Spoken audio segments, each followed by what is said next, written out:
Assalamualaikum warahmatullahi wabarakatuh. Salam sejahtera, shalom, om swastiastu, namo buddhaya, salam kebajikan. Kami ucapkan selamat pagi dan selamat datang dalam acara Media Gathering dan FGD penyusunan laporan evaluasi sekaligus peluncuran buku Dinamika Pilkada Kota Malang tahun 2024. Boleh kita berikan tepuk tangan? Tentunya di satu hari kemarin telah dilaksanakan kegiatan dari Focus Group Discussion dalam rangka penyusunan laporan evaluasi, dan hari ini akan diberikan kesimpulan tentang FGD yang telah dilaksanakan di tanggal 24 Februari 2025 dan dilanjutkan dengan peluncuran sebuah buku di hari ini yang dipersembahkan oleh KPU Kota Malang. Namun sebelumnya, perkenankan saya izin untuk mengaturkan selamat datang kepada Ketua KPU Kota Malang selaku Divisi Keuangan Umum Rumah Tangga dan Logistik, Bapak Muhammad Thoyib. Selamat datang juga untuk anggota KPU Kota Malang Divisi Perencanaan Data dan Informasi, Bapak Dur El-Fatih. Anggota KPU Kota Malang Divisi Sosialisasi, Pendidikan, Pemilih, Partisipasi Masyarakat dan SDM, Ibu Fitria Yuliani. Selamat datang juga kami haturkan kepada Sekretaris KPU Kota Malang, Bapak Dedi Triwahyudi Suryo Putro. Selamat datang juga kami haturkan kepada yang kami hormati Kapolresta Malang Kota atau yang mewakili, Kodim 0833 Malang atau yang mewakili, Kepala Kejaksaan Negeri Kota Malang atau yang mewakili. Kami juga haturkan selamat datang kepada Kepala Dinas Kependudukan dan Catatan Sipil Kota Malang atau yang mewakili, Kepala Lembaga Pemasyarakatan Lapas Kelas 1 Malang atau yang mewakili, Kepala Bagian Pemerintahan Kota Malang, Kepala Badan Kesatuan Bangsa dan Politik Kota Malang atau yang mewakili, Ketua, Anggota, dan Kepala Sekretariat Bawaslu Kota Malang, serta tentunya kami ucapkan selamat datang untuk rekan-rekan media sekota Malang. Boleh tepuk tangannya untuk rekan-rekan media yang hebat. Terima kasih. Dimana tentunya hari ini menjadi satu kebanggaan yang sangat luar biasa karena kita bisa bersama dengan rekan-rekan media, karena berdasarkan dari informasi yang diberikan oleh media kita akan bisa memberikan sosialisasi, edukasi, informasi yang dibutuhkan oleh masyarakat sekota Malang dari beragam proses tahapan dan kinerja hebat dari KPU Kota Malang yang telah menyelesaikan tugas hebatnya sepanjang Pilkada 2024. Namun sebelum rangkaian acara kita mulai, tentunya kita akan mendengarkan bersama sambutan pembuka oleh Ketua KPU Kota Malang. Kepada yang terhormat Bapak Muhammad Thoyib, kami silakan.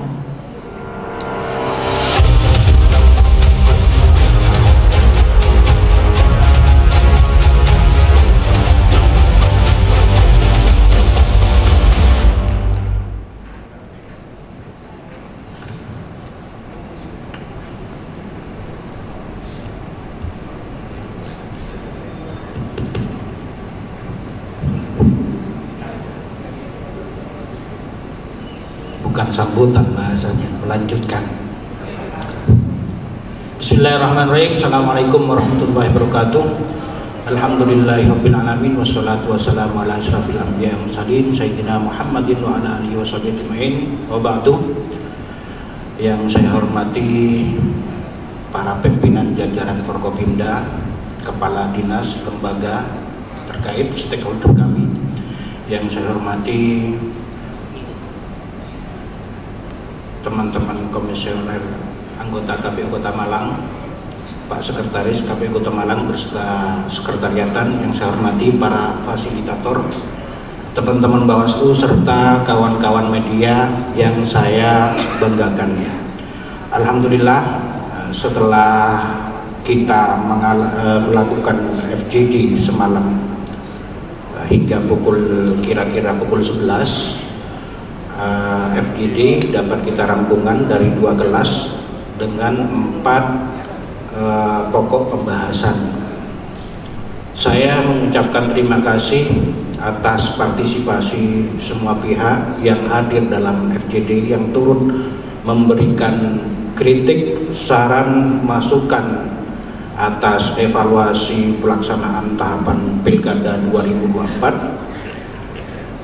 Hal ini kami harapkan menjadi data kualitatif yang komprehensif menyeluruh terkait semua tahapan yang menjadi tanggung jawab KPU dalam penyelenggaraannya, yang selanjutnya diharapkan akan menjadi perhatian, akan menjadi atensi oleh para pemegang kebijakan, baik itu KPU RI ataupun pembuat regulasi lainnya seperti DPR.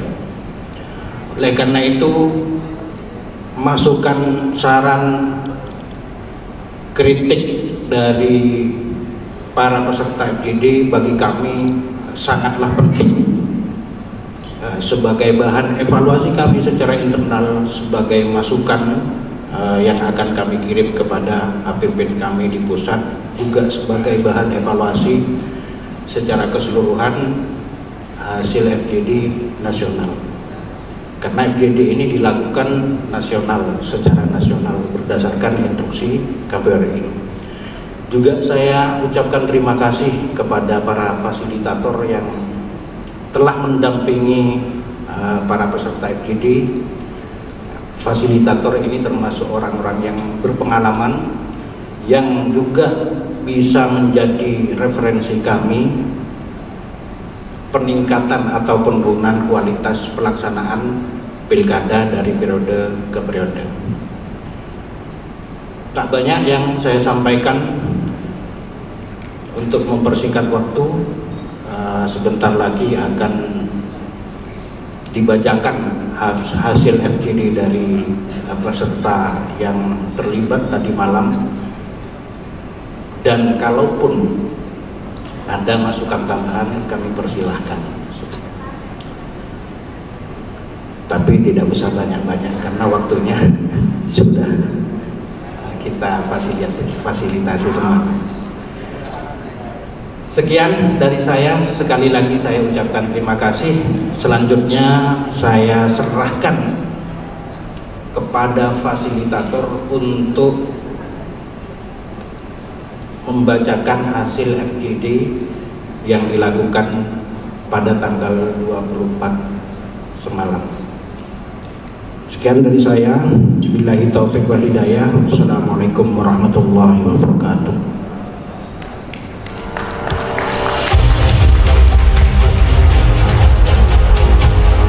Diucapkan terima kasih atas sambutan dari Ketua KPU Kota Malang. Dan tentu saja di pagi hari ini adalah satu sesi untuk menyampaikan bagaimana hasil fokus group discussion, betul ya, yang tadi malam sudah bersama-sama dibahas bersama dengan rekan-rekan media juga. Sesaat lagi akan disampaikan oleh ketiga fasilitator yang hadir. Tapi sebelumnya saya mohon izin untuk berjalan-jalan dari teman-teman media yang tadi malam ikut melembur, ada di meja sebelah sini. Oke, baik. Yang belakang, ada teman media yang tadi malam ikut melembur di sini sampai dengan malam hari? Ada kakak? Ada? Boleh ini satu pertanyaan umum ya kakak ya. Bagaimana seru tadi malam kak? Seru. Pesan apa yang paling bisa kita dapatkan nih dari kerja keras KPU sepanjang Pilkada 2024? Ya, karena ini diskusi, jadi teman-teman wartawan terkait dengan masalah soal peliputan ya, kemudian dinamika di dalam TPS, kemudian Sirekap dan perhitungan-perhitungan itu seperti itu.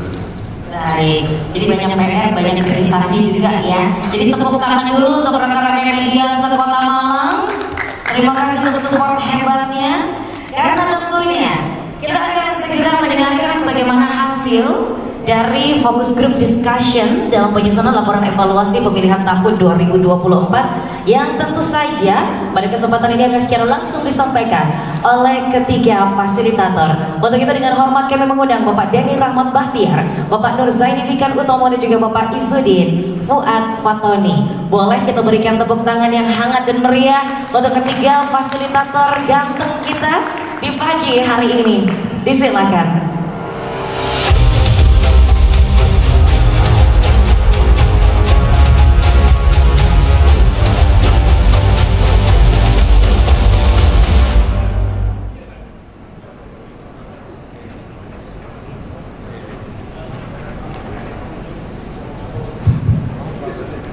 Baik, terima kasih.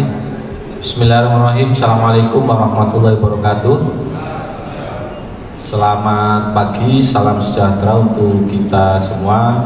Yang kami hormati Bapak Ibu anggota KPU Kota Malang beserta jajaran sekretaris dan staf sekretariat, dan yang kami hormati Bapak Ibu hadirin semua dari Forkopimda, teman-teman media dan pemantau pemilu serta pihak-pihak lain yang menjadi stakeholder dalam Pilkada Kota Malang 2024. Izinkan kami dari tim fasilitator menyampaikan kesimpulan dari hasil FGD tadi malam. Jadi FGD tadi malam kita bagi menjadi 4 topik bahasan dan 2 kelas. Yang kelas A ada topik bahasan tahapan pemilihan dan non tahapan pemilihan. Untuk yang kelas B ada di topik bahasan kelembagaan dan juga eksternalitas. Jadi prinsipnya KPU RI menggelar FGD ini dalam rangka upaya untuk mengetahui persoalan-persoalan apa atau hambatan-hambatan apa yang terjadi selama pelaksanaan pilkada, mulai dari tahapan pemilihannya, kemudian logistiknya, hukumnya, kemudian partisipasi masyarakatnya sampai kampanye dan lain-lain.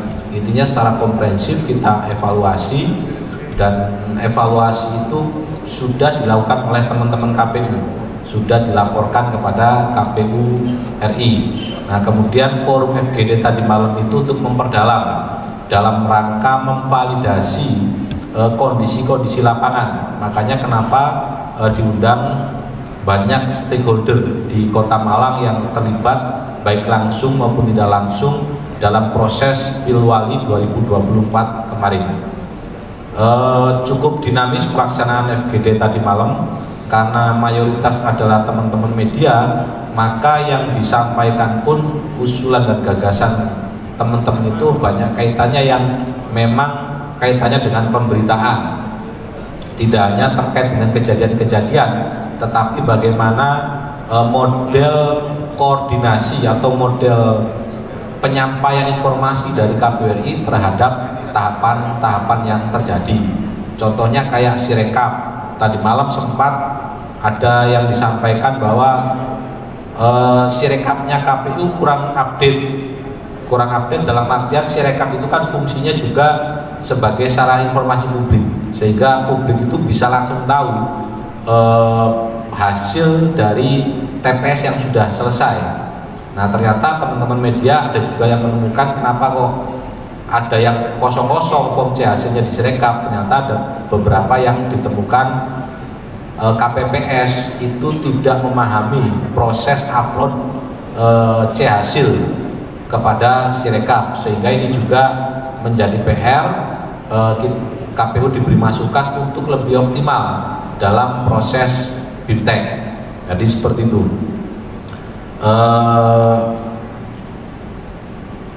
Untuk di pokok bahasan tahapan pemilihan mungkin nanti bisa teman-teman baca. Seperti kita ketahui, KPU juga memiliki cek DPT online untuk mempermudah masyarakat mengetahui apakah yang bersangkutan sudah terdaftar atau belum dalam DPT.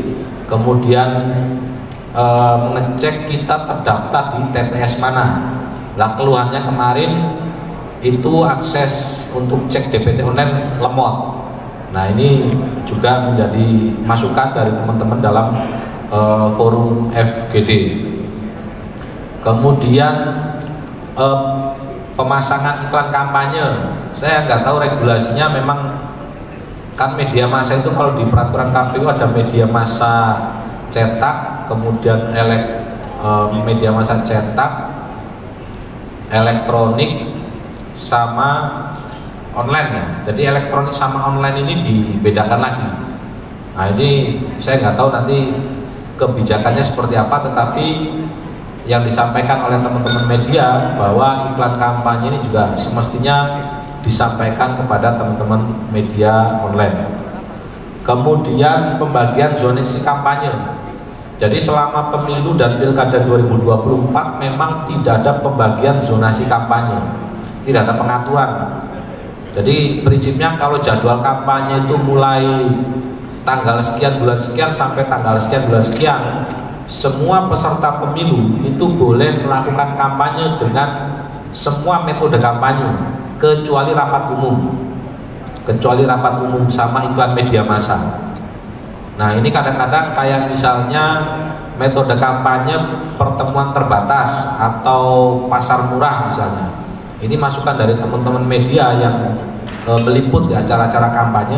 Seringkali waktunya dan tempatnya itu bersamaan. Nah ini khawatir ada potensi konflik di bawah antara masyarakat atau antar pendukung, sehingga masukannya tadi malam agar kampanye ini nanti di model zonasi kayak dulu. Jadi pembagian misalnya kecamatan Lowaru tanggal 3 sampai 4 ini pasangan calon nomor 1. Nanti kecamatan ini pasangan nomor ini, kecamatan ini pasangan nomor ini. Supaya apa? Supaya menghindari terjadinya potensi konflik itu tadi. Nah ini kan berdasarkan masukan dari tim pemenangan juga ada yang memberikan masukan penerapan kembali sistem zonasi. Jadi memang kayak 2018, 2019 itu ada sistem zonasi. Cuman waktu 2018 itu bentuknya tidak baku dalam bentuk keputusan saklek. Bahasanya hanya himbauan untuk pembagian zonasi. Nah sekarang ada tanggapan atau masukan dari peserta FGD tadi malam untuk diberlakukan lagi supaya tidak ada waktu atau pelaksanaan kampanye yang bersamaan di satu tempat dan di satu waktu antar peserta pemilu. Kemudian Sirekap ini tadi juga sudah antisipasi pelanggaran agar lebih ditingkatkan lagi koordinasinya antara penyelenggara pemilu, yaitu Bawaslu dan KPU.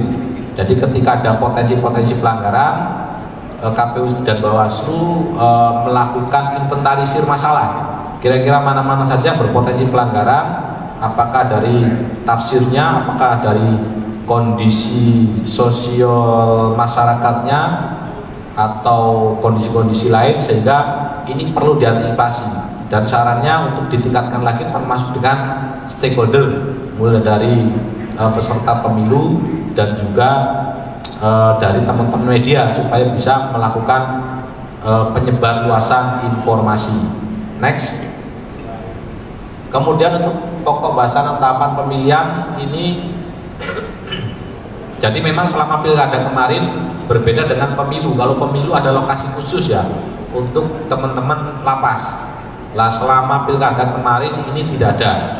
Lah ini juga diusulkan atau diberi masukan supaya pelayanan terhadap teman-teman lapas ini dimaksimalkan. Salah satunya dengan